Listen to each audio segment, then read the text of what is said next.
All righty, here we go. It is a brand new Flyers Daily for the 24th of September, 2025. Flyers Daily, presented by Ticketmaster. Make more memories live.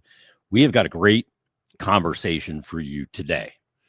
It's coming up in just a couple minutes. We're going to recap the Flyers Canadiens preseason game before we get to it. But Hall of Fame football writer, broadcaster, and sportsman Ray Didinger is our guest. He's got a new theater production called Spinner, and it's a hockey story. Now, I know some people they associate Ray with football, which we talk about, Ray and I do too. But Ray's a great sportsman, and he has always been a very knowledgeable, rational, smart hockey man, and a huge Flyers fan. He'll talk about how he came into fandom of the sport of hockey and the Philadelphia Flyers, talk about his new production, and much more in a great conversation. I had a chance to work with Ray earlier in my career at WIP for 12 years and always enjoyed working with him. As old school as they come, still does not own a cell phone. Kudos to him for that, and not, obviously, on social media. But let's get to the game from last night. Preseason game number 2 in Montreal against the Canadiens. Flyers come out of the game losing 4-2. Really tough situation. Early in preseason especially, you see a home lineup that's got a plethora of legit NHL talent and a road lineup, especially early in camp, that's got a lot of guys that maybe aren't going to end up on an NHL roster or even maybe in the AHL. We'll see. But we saw that last night. Flyers got down 2-0 in the first period. At first, we heard Sam Ersson was going to play the whole game. And then in the second period, Alexei Kolosov came in, and we're kind of going, oh, no. Did Ersson get hurt? Now, the plan all along apparently was for Ersson just to get a taste, play the first period, get some game experience, game speed to take into camp. He's going to get more of his bite at the apple in the preseason coming up as things start to pare down, as they start to shed some players through camp, and as they get closer to the regular season, he'll get more of a workload in preseason games to dial his game in. His game wasn't particularly dialed in this one. First goal on the 3-on-2, that one, you're not making a save. It's the first shot against him. Just a great puck movement by 3 guys. Suzuki entering the zone to Hudson, drops it off to Cole Caulfield for the one-timer, and it was executed beautifully. Little legit NHL line, obviously, one of the good ones in the league. The second one kind of gets through him on a weird shot from Xhekaj, and they're the 2 goals that he gives up. But comes in Kolosov in the second period, Flyers down 2-0. Flyers really battle back in the second period. They outshoot Montreal handily in the second. They outscore them 2-1. They get the first goal in the second period for the Flyers. Comes off the stick of Anthony Richard, showing that speed. He just gets up the ice after Dennis Gilbert breaks up a play defensively, and he gets up the ice and is able to kind of muscle. This is weird to say for Anthony Richard. Kind of muscles his way through and gets in on Kokkonen, who was just placed into the game and ends up beating him on the pseudo breakaway. Anthony Richard's first of the preseason, a French-Canadian guy from Trois-Rivières, Three Rivers in Quebec. He puts the Flyers on the board, makes it 2-1. At that point, Dennis Gilbert with the turnover in the D zone to start the play. And you really see, if you get a chance, look at the clip on the Flyers X handle, and you can really see Rick Tockett's box and 1D system and how loaded it is on one side. Again, he wants to keep the puck on one side of the ice. He wants his goalies to play half the net. And it really looked it there. And that's what it does, is it forces a pass that eventually turns into a turnover, and you can go the other way. So something to keep an eye on early in the season is if the Flyers are breaking up plays with turnovers in the D zone because of the box and 1, the tight coverage of the middle of the ice, and can they go the other way in transition and capitalize? That'll be a big thing to look out for early in the season. Richard does it there. Flyers on the board 2-1. Then Nick Suzuki scores to make it 3-1. Once again at 16:05 of the second period. And then the Flyers on the power play in this economy. Yeah, on the power play. Owen Tippett gets the goal. He is able to go short side on Kokkonen and put the Flyers within one once again. That's as close as they get, as Arbor Xhekaj ended up getting the empty net goal. The power play goal, there was good movement, and this is probably not going to be the top power play unit with Christian Dvorak out there, but there's a little pass to pass between the two guys, a little two-man game. Tippett dumps it off to Dvorak. Dvorak's kind of in the bumper position, but he goes right back to Tippett, who's inside the hash mark, kind of on the half wall, and Bobby Brink is pseudo net front just below the goal line. And as soon as Tippett gets it, because of that quick little back and forth pass, it gives him just enough space to step in a step towards Kokkonen and the Montreal net and fire one, with Brink coming across to either provide a screen, tip a puck, be there for a rebound. And it ends up in the back of the net. And pregame, I was talking to Brian Smith. One of the things I said I was looking for in the game was Owen Tippett to get off to a good start, because I think he needs to get off to a good start this season, get off to a good start in the preseason, because we know that Owen Tippett, when he's confident, looks a lot different on the ice than Owen Tippett when he's seemingly not confident, more creative. And this is a little two-man game, too. The other thing I've talked about with him is I'd like to see him create offenses, create goals and offenses and scoring chances, offsets and byplay with other line mates. That's exactly what happens here. It's on the power play as well. So that's another plus. All said and done, though, Flyers lose the game 4-2. They'll be back in action coming up on Thursday. That game will be in Hershey at the Giants Center, and that's where the Hershey Bears play. So that's Thursday's game. That'll be preseason game number 3.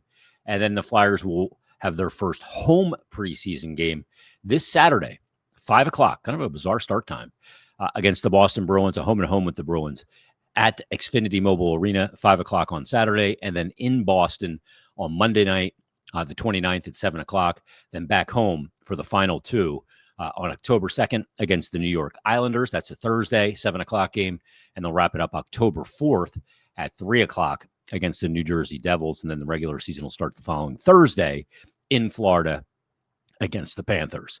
So all in all, good performance. Tough situation flying up the day of the game. Hockey players are creatures of routine during a season. As per CBA, you can't fly up on the day of a game.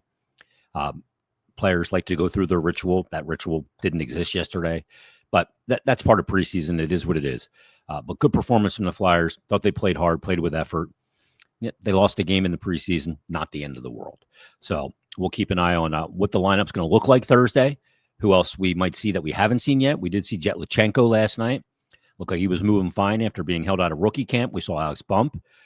Bump attempted 6 shots in the game, had 1 blocked, missed the net on 2, and got 2 to the net. So got to see some good things from some Flyers young players. I thought Kolosov, again, put in another good 2 periods. He's got 3 good periods of hockey in so far, and he's come back. I think we know what he can do from an athletic standpoint. He can play the position. He needed to come back with a different mindset, a mindset of if anything I'm going to get at this level in North America, I am going to have to earn. I'm going to have to earn it to get it. And he seemed like he's come back with that mindset and that attitude, and it's translated into a pretty good start in 3 periods of play so far this preseason. And we'll be keeping an eye on Alexei Kolosov as well. Maybe we see Vladar coming up on Thursday at the Giants Center against the Washington Capitals. That would be a guess of mine, that he'll be one of the goalies in that game. Maybe Vladar and Bjarnason. That's going to be about 12 foot of goaltender. So we'll see. We'll see what that entails for us coming up on Thursday. But let's get to our feature conversation. I loved having this conversation. I don't get to see Ray very often anymore. He is kind of retired. Did run into him at a Flyers game. I think it was last year. Talked for a bit after the game. And he's a good hockey man. I know he's known for football, but Ray is a good hockey man. He has to play Tommy and me about his relationship with NFL Hall of Famer Tommy McDonald, which was very successful. And now he's got another great story to tell about Brian Spinner Spencer. This was recorded before the death of Bernie Parent. You will hear a reference to Bernie Parent in here. I wanted to keep it in because Bernie was active as immediately as last week, attending this exact theater production. So here's my conversation with the Hall of Famer, Ray Didinger. It is a brand new episode of Flyers Daily brought to you by Ticketmaster. Make more memories live. I'm very honored to have our next guest on the show. We've had a ton of great guests on Flyers Daily through the almost now 2,000 episodes. But this man really needs no introduction. but he's going to get one anyway. He's in the Pro Football Hall of Fame. He is one of the most honored, decorated, and best sports writers and sports commentators this city, this country has ever seen. I worked with him at WIP. I've crossed paths with him. He is the lowest maintenance guy I have ever had managed, and he is a good man, and it is Ray Didinger. Ray, how are you? I'm great, Jason. How are you doing? Good. One thing I left out was that I think you're the smartest man I have ever met, not for reasons maybe people would think. The reason is you never got mixed up in social media. Congratulations. Yeah, I mean, to the extent that I've never had a cell phone. I mean, that's the ultimate of being cut off from social media. I never have. People think when Glenn Macnow and I did the radio show together, which we did for 20 years, Glenn would often reference, well, you don't even have a cell phone. And people over time came to think that it was just a bit of radio nonsense. And that wasn't really true. That sure, he has a cell phone, but Glenn just sort of made a joke of it all this time. No, it's true. I've never had a cell phone. So, and I still don't to this day, but I actually function fairly well. Not great, but well enough. Well enough is exactly right. And sane. It'll keep you sane. It was funny because when I would have to call you to do scheduling stuff and get you to fill in from time to time when I was at WIP, I always called the house phone. and your beautiful wife, Maria, would answer and she'd go, Ray, Jason from WIP's. You come up, boom, there. And we took care of business. It was never a problem. No, we still have our landline here and it still works very well. I know it's very last century. I fully acknowledge that I am way out of step with the rest of society, but I'm okay with it. You know, I'm okay with it. I get by well enough, and people that want to get in touch with me, they can usually get in touch with me, as you did. Most people do. So I don't feel like I'm totally living in a cave, although some people accuse me of that. I feel like I'm doing okay. Yeah, you're still on the grid. You're not off the grid or anything like that. No doomsday bunker. Ray, I'd ask you how retirement is, but you refuse to stop working, and you've got a new theater production, which we're going to talk about, Spinner, in this episode. But you are still keeping yourself busy. You just, I know you always did this because of a love of the content, the sport, the love of what you did for a living. Is that why you just can't? You can't ever stop doing it because it's like air to you. This is part of living. Yeah, I think that's part of it, Jason. I think that's fair. But I think more than anything, it's just kind of the way things played out. I mean, when my contract ended at WIP, and I just decided, they wanted to do a new contract. They wanted me to stay and keep working. And I thought about it, but I also thought about the fact that, geez, I'm 75 at that time. I'm 79 now. And it's probably, I think everybody kind of reaches that point where you say, yeah, I'm still enjoying it. I guess I can keep doing this, but no, it just kind of feels like time. And it kind of felt like time for me then. But I retired, I stepped away, but the Phillies kept winning. Mm-hmm. The Eagles kept going to the Super Bowl and winning. And as long as the teams kept winning, my phone kept ringing, and so, if the Phillies were in last place and the Eagles were 3-14 instead of 14-3, I probably would be retired. But the way things have played out, and listen, it's great for Philadelphia. It's great for the fans. It's great for everybody, really. But it's wound up keeping me more involved in this than I had originally envisioned. And then I started into this playwriting thing, which was just kind of let me just try this. And it's turned out to be pretty successful. I mean, Tommy and Me, which was my first play, about my longtime friendship with Tommy McDonald. I mean, Jason, this is the 10th year for that play. Wow. This year we celebrate the 10th anniversary of Tommy and Me. It's coming back again. It's coming back next month to People's Light Theater out in Malvern. But, I had a little success with that, and I decided, well, I had this other story in my mind that I always thought was a great story that I at some point I wanted to revisit it. And it's the story about Brian Spencer, the hockey player. And so a year ago, I sat down and started writing a play called Spinner. And now that's on the stage, and it's at the Delaware Theater Company. And we just rolled it out there this week, and it's pretty exciting. I mean, we've had a couple of really good audiences, and I'm looking forward to the next couple of weeks. How did you come across the story, Ray? Wow. Back in my old newspaper days, I was working at the Philadelphia Bulletin. For the people who still remember the Philadelphia Bulletin. I used to deliver it. Okay, well, so did I. Yep. And this was December of 1970.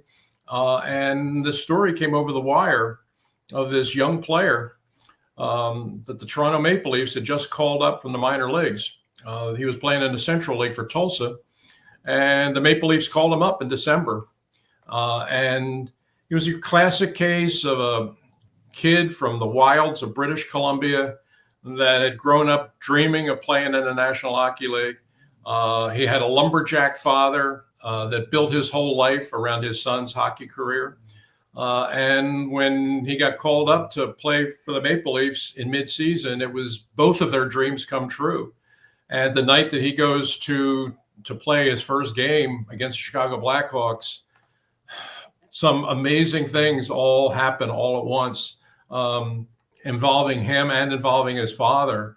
And it turns into this two-act drama that ends up in tragedy, really. Mm-hmm. And I wrote the story for the Philadelphia Bulletin back in 1970 when it actually happened, and interviewed Brian Spencer by phone up in Toronto. He told me all about it. I wrote the story. He asked if I would send him a copy of it when it appeared. I did. A week later, he wrote back this beautiful handwritten thank you letter, thanking me for the way I handled it. Felt that I didn't sensationalize the story, that I didn't characterize his father as some kind of a madman. He liked the way I handled the story. And we developed kind of a relationship that continued on through his 10-year career in the NHL. So every time he came to Philadelphia to play a game, I would generally go by and stop by the locker room and talk and catch up and see how he's doing. And then his career ends, and then he goes on to the next phase of his life, which turns out to be equally tragic. And it always just felt to me, even though the story was 50 years ago, more than 50 years ago, Jason, I always just kind of felt like I would write it again. I mean, it was just, I've written literally thousands of stories in the last 50 years at all sports. And most of them, you kind of just write them and move on. And then there are other stories. There are those rare stories that just kind of stay with you, that you never quite leave behind. Brian Spencer's story was one of those stories. And I decided about a year ago, I'm going to try and tell this story and try and write a play about it. And so I did. And the Delaware Theater Company decided that they wanted to produce it. And here we are. We've got 7 wonderful actors. We have a beautiful set. And the story of Brian Spencer is being retold for whole new audiences, some of whom know all about it and some of whom are learning about it for the first time. Ray, the reason a story like that will stay with you kind of in the recesses of your brain is because it impacted you somehow. It impacted, obviously, a lot of other people. And when you put the theater production together, even though this, he passed away in 1988, right? Even though he's been gone for so long, the impact of this story can affect people in a positive way today. Is that kind of what you're seeing with the production coming together? Like, people that don't know anything about Brian Spencer, all of a sudden they hear this story and, there's resilience, there's overcoming of incredible circumstance, and they'll come away with that as well. It'll really have an effect. I think so. I mean, we've seen that now. We've had 2 nights of performances, first 2 nights with a live audience. And you're right. I mean, most of the people in the audience, the overwhelming majority of the people in the audience, knew nothing about it, had never heard of Brian Spencer, didn't know his story. Most of them weren't even really hockey fans. They were just coming to a night of theater.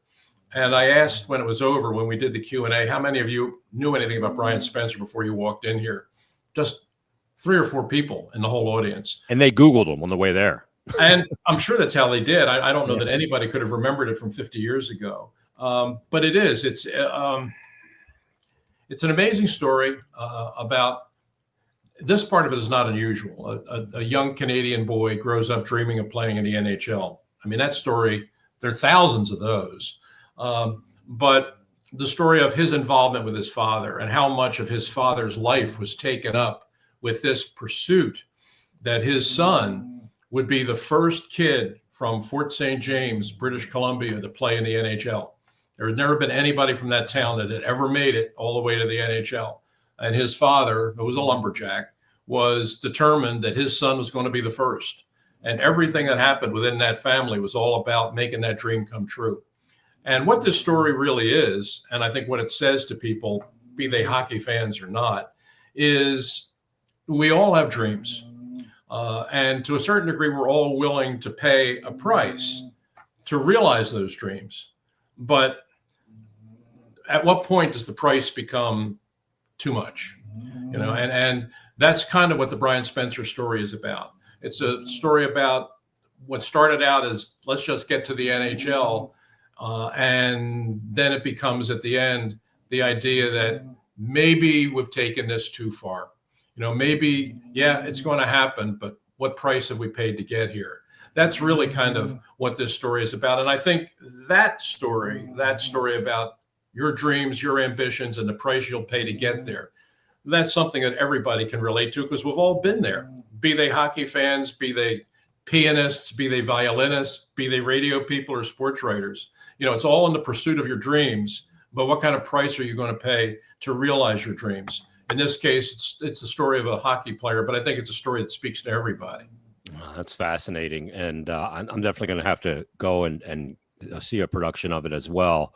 Because the story just intrigues me because there is so much sacrifice that goes into just being an elite athlete, not even getting to the pro level, but what comes with that. It kind of, as you describe it, makes me think of Todd Marinovich a little bit. You know? There's a lot of that. I mean, you can talk to a lot of these stories. I mean, back in the day, there was a baseball player named Jimmy Pearsall, who had, you know, the little league father on steroid type of guy, you know, who was driving his kid. His kid was going to play for the Red Sox. And ultimately, Jim Pearsall did play for the Red Sox, but his father drove him so hard that he actually had a nervous breakdown. And that goes across all lines. I mean, you can name the sport, you can find an example of that. And the Brian Spencer story is absolutely a case like that. It's just about a hockey player. But we had the first night we did the play with a live audience. We had, after every show, we do a Q&A where we come out and we talk to the audience about it. Because when the play ends, people have a lot of questions. Yeah. I mean, and one of the questions they have is, did this really happen?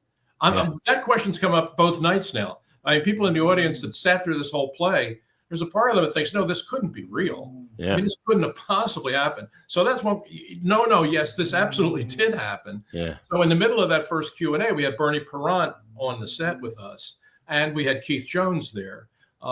And Jonesy talked about his dream of the NHL and his getting drafted as a 7th round pick in 1988.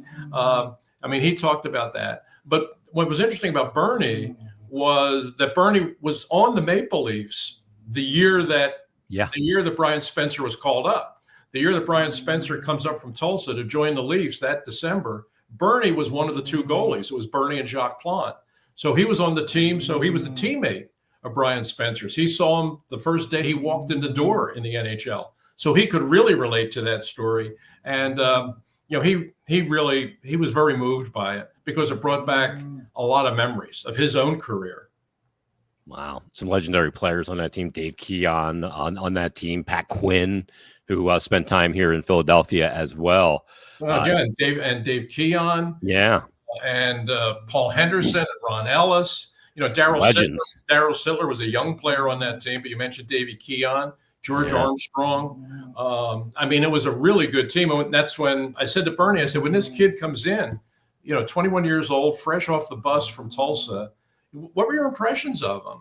And Bernie said the first impression he had that he was a tough kid, hard-nosed, tough kid that was going to play his butt off to earn a spot in the NHL. He said, so when he played, he said, we all admired the way he played, the way he worked and how hard he worked and how hard he played night after night. He said, but personally, he said very little. He said he just sort of kept to himself. And he said, but you got to understand the kind of team that it was. It was a real veteran team, with a lot of guys on that team that had played a long time, a lot of them on their way to the Hall of Fame. And he said, Bernie said he understood that, this is their team. I'm part of it, but this is kind of their team.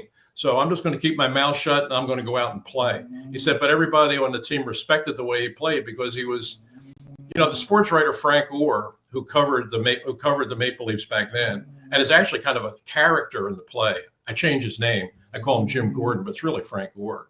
And Frank said, he said that I've covered hockey for a long time, and I've seen a lot of great players, and I've seen a lot of people play hard, but I've never seen anybody that was hungrier.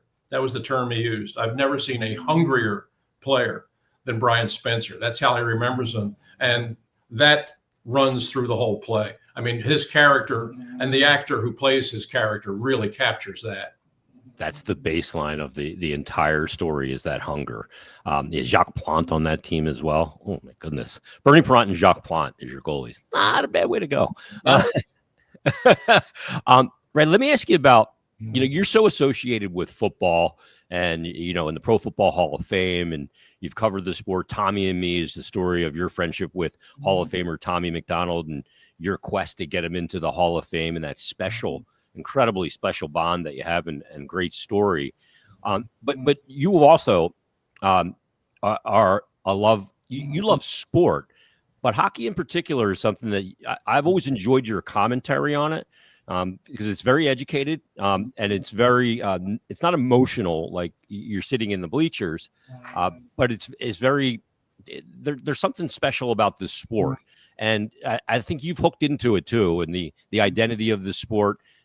Parts of it still remain today, but what is it about the sport of hockey that has always kind of captured you? I loved it, Jason. I really did. I mean, you're right. Everybody associates me with football. And after 50 years, I guess that's logical. You earned that. Yeah, I suppose. I don't know if I earned it, but it certainly is there. I mean, I covered the Eagles all these years. I've written this year will be the 4th edition of the Eagles Encyclopedia. People think of me, they think of football first. But I loved hockey. I mean, I loved it from the time I was a kid. I mean, my parents took me to see the Philadelphia Ramblers, the minor league team, the Eastern League team that played at the old arena at 45th and Market Street. And I just was, I couldn't believe the speed of the game.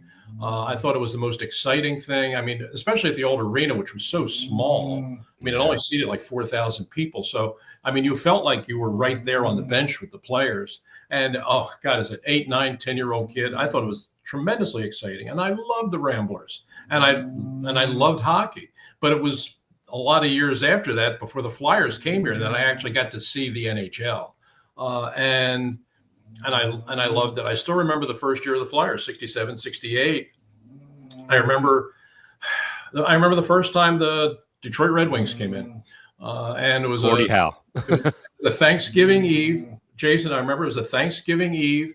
I went down to the game, bought my $2 general admission ticket, got there early, so I'd be there early for warm-ups, and I stood in the end where the Maple Leafs, or where the Wings were going to warm up. And I stood there right at the glass and just watched Gordie Howe come out on the ice and watched him skate past me, with his graying temples and thinking, wow, that's Gordie Howe. And he's in Philadelphia, and I'm going to get a chance to see him play. I mean, every time the big teams came through, the original 6 teams came through, I went there and I had that experience and stood down there and I saw the Espositos and I saw the Richards and the Mahavliches and all these guys that I had only sort of seen on TV, but now here they were right in front of me. And I just thought it was gripping stuff. And then when I got to cover it, when I became a newspaper guy and got to cover it, even though I covered mostly football, I got to cover some hockey too, because I actually told the editor I liked it and nobody else in the department did. So if ever there was another hockey story, they would kind of give it to me because you actually like this sport, right? And so I wrote a fair amount of hockey. And one of the things I really liked was I liked the players. Yeah. I mean, they were so different than the players I dealt with in the NFL and in baseball and in basketball. They're such regular guys. So humble, right? I think part of it was the money. I mean, they weren't making. NHL players weren't making super big money like the other sports were. That was part of it. They were very grounded. They were very regular guys in many ways. But the other part of it, I think, was somewhat cultural. I think because they were Canadian and they grew up in they grew up in Canada, as opposed to the kids that grew up in the U.S.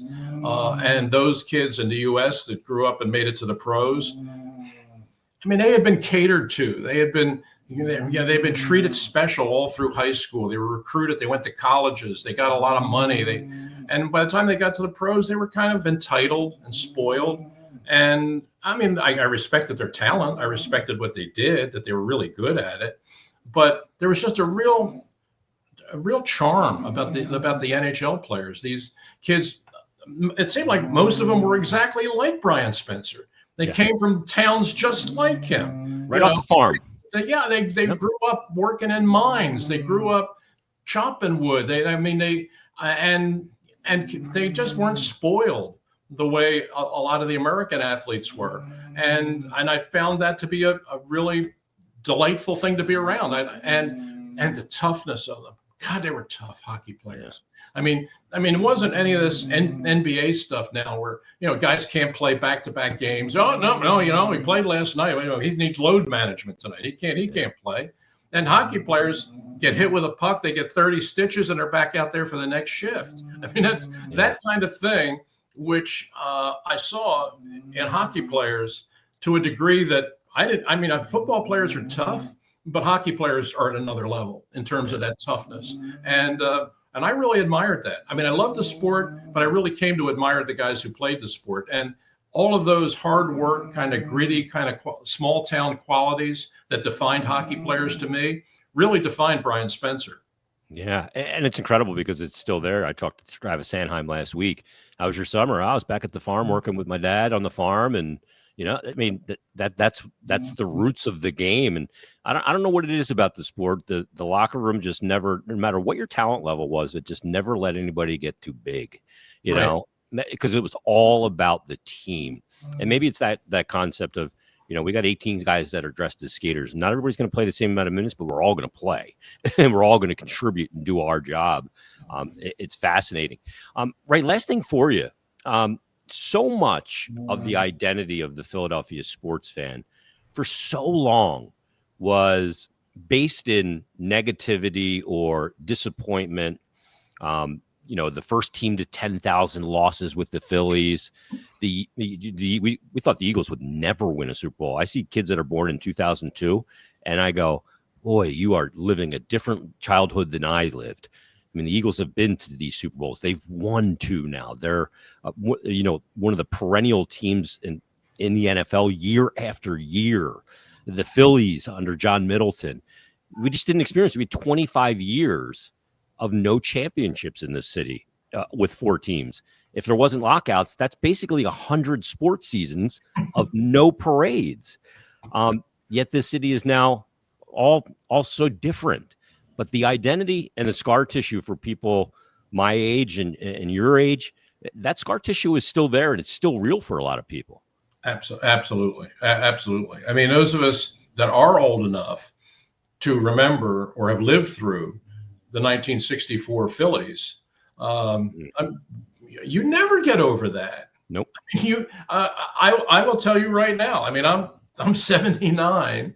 I've been in the sports business now for half a century. I've seen a lot of history come through here. But I'm still not over 1964. Still not. 1980 didn't fix that. No. And everybody said, "Oh, well, it's all's well now." No, it's not. Not if you live through 64. It's not. And I think you made reference to the term Negadelphia. That's out there, and fans in this town just always assume the worst. And like, oh, what's wrong with those people? Well, hey, what? If you were here in 64 and you had that summer that I had, and you saw that collapse of September and October of that year, and you lived through it, it absolutely stays with you, and it should. I mean, if you're a fan, if you're a true fan, living with it day to day, to watch the bottom fall out of all your dreams the way that did over a course of 2 weeks, no, that always stays with you, and it affects how you watch seasons as you move ahead. Now, things are better. Obviously, we're living in an extraordinary time now. I mean, the Phillies are really good, and they've been for a while. They're going to continue to be. It certainly appears. The Eagles are now on a run. They've won 18 of their last 19 games. Nobody does that in the NFL. But they've done it, And what you said about kids, it's really true. I mean, my own kids, and now I have grandchildren. I tell them, you're spoiled, because they just start every season. Well, the Eagles will be in the playoffs. The Phillies will be in the playoffs. Of course, we went through through decades where our teams didn't sniff the postseason. And you just accepted that as well. That's part of being a Philadelphia sports fan. It's a whole different world now. But those of us that went through those days, it stays with you, and it stayed with you forever. Yeah, I mean, going back to the Flyers, they haven't won in 50 years, which is true, and it's very hard to win. I mean, Maple Leafs haven't won since '67, since the league expanded. Flyers went to 6 finals and ran into a dynasty every time. But the fact is they didn't win. Yeah. And I can't even find a comp for that in any sport, where you go in 1980. You go in 76, you lose to the Canadiens, and they win 4 straight. In 80, you lose to the Islanders, they win 4 straight. In 85 and 87, you lose to the Oilers, who win 4 in 6 years. Right. And then, I mean, Detroit turns into a dynasty in 97, and then the modern day Blackhawks to win 3 in 5 years. It's crazy. It is. It's hard to win in sports, but it is. But one of the things we talked about the other night when Bernie was there to do the post-show Q&A, I pointed out to people, dialing back the clock to 74, 75. I said, 74, 75, those early 70s years were a dark, dark time in Philadelphia sports. I mean, the Phillies were terrible. The Eagles were worse. The Sixers were coming off that 9-73 season. That was the worst in basketball history. And I mean, that's how bad it was. Every team, there was nothing worth watching. And then, hockey comes along, this hockey team. It's a game that very few people in Philadelphia knew, very few people understood, with a bunch of guys nobody had ever heard of, but they won. And the city got behind them in an amazing way. And when they won not 1 cup, but 2 back-to-back, Jason, I still to this day believe that they changed not just the mood of the sports culture in this town, they changed the city. Yeah. I mean, they changed everything, was that Flyers team, because they convinced people in Philadelphia, hey, we can win. Yeah, it was an explosion of joy. And it totally was. And then within a couple of years, the Eagles hired Dick Vermeil, and he turns that thing around. The Sixers go sign Dr. J, and they become a championship team. The Phillies go sign Pete Rose. And by the end of the decade, every team in the city is playing for the championship. In 1980. But it all started, that whole wave started with the Flyers in 73, 74, 75. And that's why to this day, and Jason, you would have really gotten a kick out of this. When I introduced Bernie and he walked onto the stage, he got a standing ovation. Yeah. All of these years later, that's how much that guy's loved in this town. And he should be. Yeah, and he should be, because he was the backbone of the team that lifted this city from the ashes. Yeah, it is remarkable. And he's such a good man. Ray, you guys got some great speakers coming in beyond who you had, Bernie, just in that past production.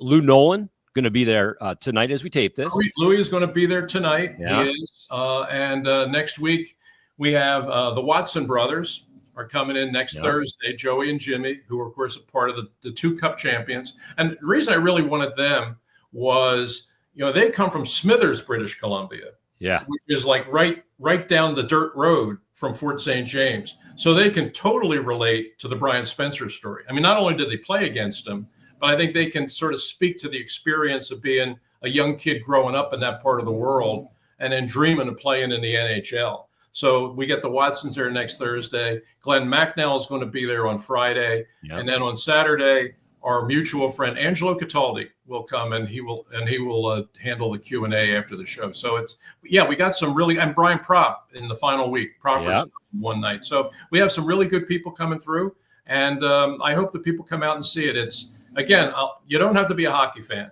You don't have to be a hockey fan to come out and really understand what I feel is the basic humanity of a father-son story. I mean, we can all relate to that. Brian Propp belongs in the Hall of Fame, by the way. I agree with that. You look at the numbers. Yeah. They're pretty impressive. Yeah, absolutely. The only thing that I kind of regret about Angelo's career is that he wasn't on the air when Keith Jones was named the president of hockey operations for the Flyers. Because I could just hear Angelo now. Keith Jones, get out of here. Never. Jonesy being the president, it's pretty remarkable. He's doing a hell of a job, though, right, Ray? I think he is. I think he and Danny Briere, if people would just give them a little time, I think they'll get it right. For years, and this is partly Ed Snyder's approach to things, was he was always going for the quick fix. He always wanted to get that, make it so that we're going to contend for the cup. We're going to win it this year. It was all about kind of winning now. And it kind of got the team in trouble over time. And other people came in and tried to adopt the same approach, and then it just got worse. And I think when Jonesy and Danny took over, it was with the idea, and they were both very upfront about this. They used a term that Ed would never use. They said, we got to rebuild. And anybody that wanted to be honest and looking at the team that they inherited, it's true. They had to. So it's going to take some years of acquisitions and some years of good drafting. But I really think they can get back there. I mean, if they stay with these guys, I think they have a formula that's going to work. And I do too. Look, as a hockey guy, and certainly you're a hockey guy, we would love to see the Flyers back in the mix again. I mean, it's a proud franchise with a great history, and it just needs to be rebuilt. And I think they finally have the guys that can do that. Yeah, they haven't had a home playoff series since 2018, because in 2020 it was in the bubble in Toronto. And those home playoff games in the spring, and people wearing shorts and barbecuing and going to a hockey game, just something special about that. And I can't wait for that to return as well.